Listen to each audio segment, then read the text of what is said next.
అంత అండగా నిలిచేవాడు. మనసులో తలచిన వెంటనే గుండెల నిండా ధైర్యాన్ని నింపగలిగే మహాయోధుడు, అభయహస్తంతో ఎల్లవేళలా మనల్ని కాపాడే ఆ పవనపుత్రుడిని ఇప్పుడు మనసారా స్తుతించుకుంటూ శ్రీ పంచముఖ ఆంజనేయ స్వామిగా అవతారమెత్తిన కథని దృశ్య రూపంలో తిలకిద్దాం రండి. ప్రసన్నాంజనేయం ప్రభాదిత్యకాయం ప్రకీర్తిప్రదాయం భజే వాసుపుత్రం భజే బాలగాత్రం భజేహం పవిత్రం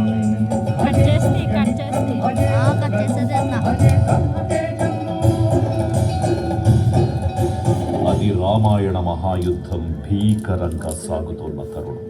శ్రీరామచంద్రుని సారథ్యంలో వానర సైన్యంతో విజృంభిస్తూ లక్ష్మణస్వామి తనతో పోరాటం చేస్తున్న రావణుడి కుమారుడు ఇంద్రజిత్ తలని బాణంతో ఒక్క వేటుతో వేరు చేశాడు.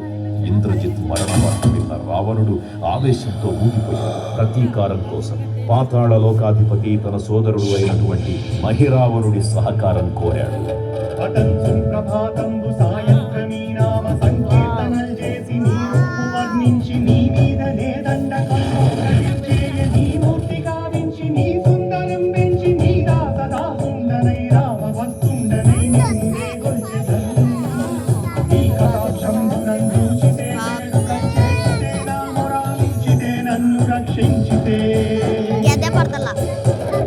తంత్ర విద్యలో ఆరితేరిన మహిరావణుడి దాడి గురించి విభీషణుడి ద్వారా ముందుగా తెలుసుకున్న హనుమంతుల వారు తన ప్రభువుల విశ్రాంతి మందిరానికి కాపలా ఉండగా ఆ దుష్టుడు లోపలికి ప్రవేశించడానికి పలు ప్రయత్నాలు చేసి చివరికి మాయోపాయంతో విభీషణుడి రూపం ధరించి మందిరంలోకి ప్రవేశిస్తాడు.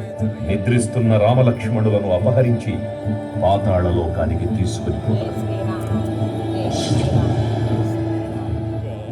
అంజనాదేవి గర్భాన్మయా దేవని నిల్సనేరంతవారన్ దయాశాలి వైదూచియుం దాతవై శస్కరన్ నిల్చియున్ తొల్లి సుగ్రీవకుం మంత్రి వై స్వామి కార్యార్థమై ఏగి శ్రీరామ సౌమిత్రులను చూచి వారిని విచారించి సర్వేసు పూజించి యజ్ఞాను సంపంటు కావించి వారిని సంపించి కాకు సతిలకుంటు కాదృష్టి వీక్షించి కిష్కింధకే తెంచి శ్రీరామ కార్యార్థమై లంకకే తెంచియున్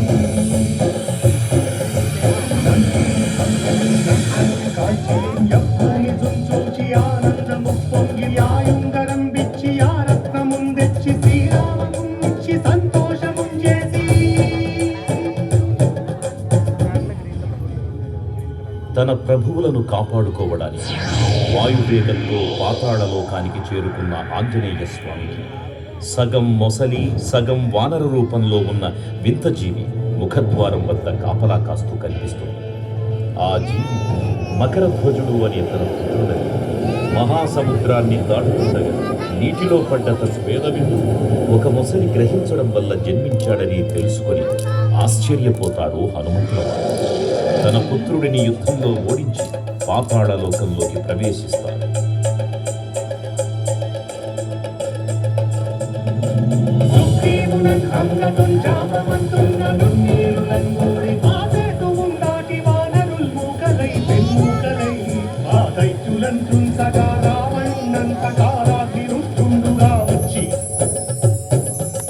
బ్రహ్మాండమైనట్టి ఆ శక్తిని వైచి ఆ లక్ష్మణం మూర్తను నింపజాలప్పుడే నీవు సంజీవిని తెచ్చి సౌమిత్రికిన్నిచ్చి ప్రాణం రక్షింపగా కుంభకర్ణాదులం వీరులం కోర శ్రీరామ బాణాగ్ని వారందరిన్ రావణుం సంపగానంత లోకం పురానంతమయ్యుండ నవ్వేళనం విభీషణు వేడుకంతోడు కన్వచ్చి పట్టాభిషేకంబు చేయించి సీతామహాదేవిని తెచ్చి శ్రీరామకున్నిచ్చి అంతన్నయోధ్యాపురించొచ్చి పట్టాభిషేకంబు సంరంభమయ్యున్నా. పాతాళ లోకంలో అడుగుపెట్టిన పవనపుత్రుడు మహిరావణ మరియు అహిరావణ సోదరులతో భీకర పోరు. 5 దిక్కులలో ఉన్న 5 దీపాలను ఒకేసారి ఆర్పడం ద్వారా మాత్రమే వారి మరణం సంభవిస్తుందని చెప్పగా అప్పుడు మహాబలి 5 ముఖాల ధారణ చేసి పంచముఖ ఆంజనేయునిగా అవతరించి ఏకకాలంలో 5 దీపాలను ఆర్పివేసి ఆ దుష్ట సోదరులను తుదముట్టిస్తారు. నీకన్న నాకెవ్వరు కూర్మిలేరంచు మన్నొచ్చి శ్రీరామ భక్త ప్రశస్తంబుగా నిన్ను సేవించి నీ కీర్తనలు చేసిన పాపములు వాయులే భాగ్యములు కల్పనే సామ్రాజ్యములు సంపత్తులు కలుగులో వానరాకారయో భక్తమందారయో పుణ్యకంకారయో ధీరయో ధీర నీవే సమస్తం ఆధారక బ్రహ్మమంత్రము పఠించుతు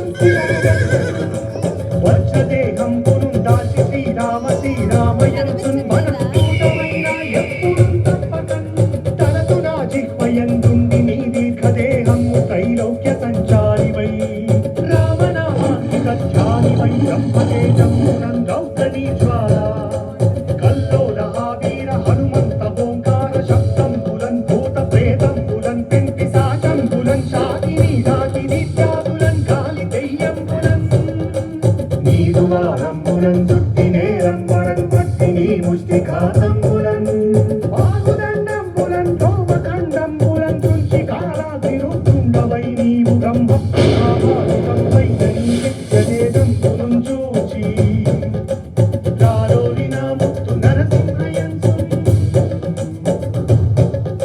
దయా దృష్టి వీక్షించి నన్నేలు నా స్వామి ఓ ఆంజనేయ నమస్తే సదా బ్రహ్మచారి నమస్తే నమో వాయుపుత్ర నమస్తే నమః.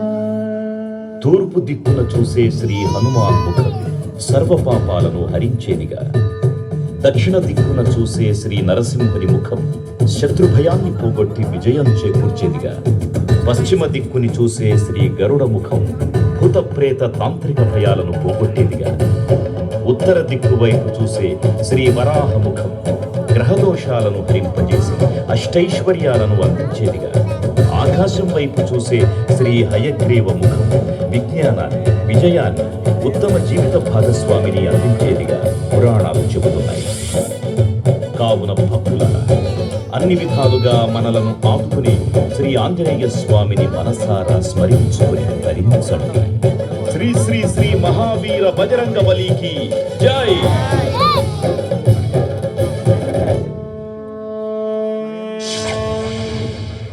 జై శ్రీరామ్, జై జై శ్రీరామ్.